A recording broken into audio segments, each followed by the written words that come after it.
Well, welcome back to 2023 Season 1 Battles patch brought some interesting changes to the side of Battle Royale. And we at Stats on Duty feel like this is a good opportunity to explore some alternatives to what was previously being used. And in this video we'll be covering some incredibly competitive weapons that can very well be the new meta taking over. Starting with the support weapons, both a Striker and a Jack-12 are reliable for auto shotguns with incredible close-range performance, outclassing the vast majority in time to kill. The Striker has higher damage and consistency, but the Jack-12 shoots faster and is more accurate when you ADS. Choosing between the two comes down to mostly personal preference.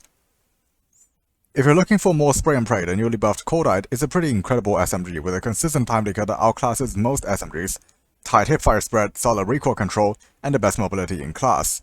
It also features a huge 80-round magazine going up to 110 rounds with gold extended mag mods. Another good alternative is the PPSH-41, which is also newly buffed, providing even better lethality and much tighter hipfire with the right build, although it can lose a bit in terms of range, mobility, and recoil control.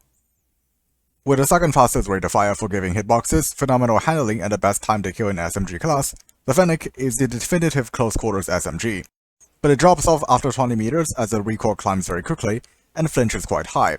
The low damage per mag and lower capacity also means you'll reload much more frequently, which could cost you some fights. Despite the downsides, using it as a support tool for your assault rifle or light machine gun can work wonders. The MAC-10 used to be really good at this, but got nerfed a little too hard, and now just has abysmal range, half of most other SMGs. And it only stays competitive up to around 6 meters with 750 milliseconds time to kill. So generally speaking, Fennec is the superior option if you don't want to rely on shotguns for close quarters. If you're more of a sniper, the Type 25 is a pretty awesome sniper support, outclassing even a Fennec in time to kill with over twice the damage range, and lower recoil. All of that comes with the necessity of the stopping power magazine, which limits your mag size to only 30 rounds, making the extended mag mods a must-have early on. Your reserve ammo also might be compromised, as the high fire rate will burn your ammo stacks rather quickly. So you really shouldn't pair this with another heavy ammo primary. Rounding up the support class, we have the two shotguns you love to hate.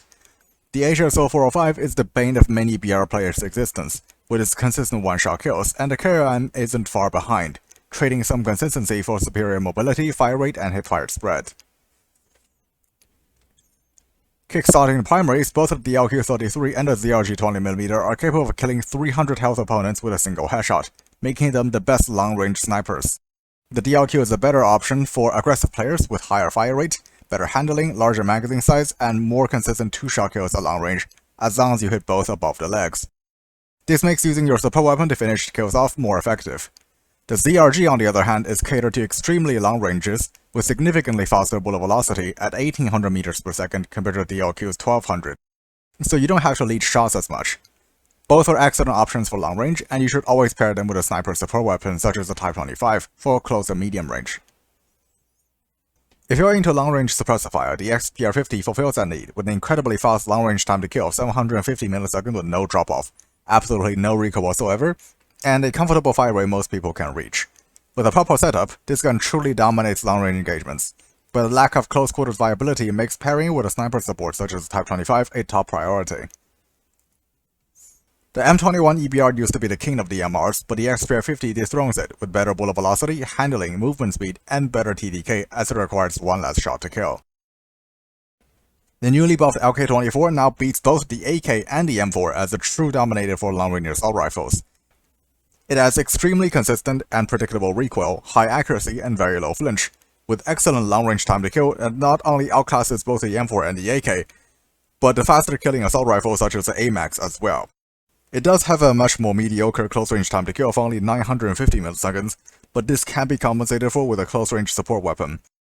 As a matter of fact, the LK will outclass the M4 in time to kill at all ranges with comparable top-tier accuracy, and it will beat the AK after its first drop-off at 24 meters. The best part is, you don't even have to build for damage range, as the weapon only has one drop-off in Battle Royale. In terms of general purpose uses, the AMAX is your definitive winner. It's not the best in all ranges, an example being that Crick 6 will beat it up to 20 meters, but AMAX has better performance all around, outclassing the Crick in just about every range past 20 meters. It deals high damage for its fire rate, consistently beating weapons like the AK at almost all ranges, and significantly outclassing the M4, and is capable of going above and beyond when you start utilizing the upper body multipliers. While the recoil is not as low as the LK or the AK, it is by no means inaccurate, and you can beam with mostly little effort. The only somewhat notable downside is a capacity of 40 rounds, making extended mag mods a higher priority find. The Odin gets an honorable mention from its recent buffing visual recoil and bullet speed, as it dishes out heavy damage with the fastest time to kill out of all the range-oriented assault rifles with chest and headshots, and the high damage per magazine allows you to take on more opponents easier. Despite its higher kick, recoil is mostly vertical with ease of control, but the lower fire rate will punish you heavily for missing shots. Our only other honorable mention is the RPD, since its cooling compressor barrel completely eliminates the necessity of looking for ammo, and can put out an unhealthy amount of suppressive fire with good trigger control from the user. The low recoil makes it extremely easy to use, but the time to kill isn't as competitive as some other weapons on the list. And the handling is inherently slower as a light machine gun, so you'll need to play a little more defensive. The last weapon on the list is the F-36, for its absolute dominance in time to kill at all ranges. 720 milliseconds up to 25 meters, which beats the Fennec, and 960 milliseconds infinite range. This gun can beat most SMGs up close, and outclasses just about everything except sniper rifles at long range. It also features a high capacity magazine for being a light machine gun, allowing you to take on multiple opponents without the need of reloading. The absurd lethality has its own downsides, however, as the recoil jumps quite harshly with the initial few shots, increasing your time to kill in practical conditions. But the overall pattern after the initial burst is surprisingly controllable. Another potential turnoff is the higher flinch it has compared to other long-range weapons, and can make you choke some shots against enemies that are shooting back. If you find the recoil difficult, you can swap the tac laser and a 110 round magazine for a compensator and granulated grip for improved accuracy. That's all for today. Going Doc.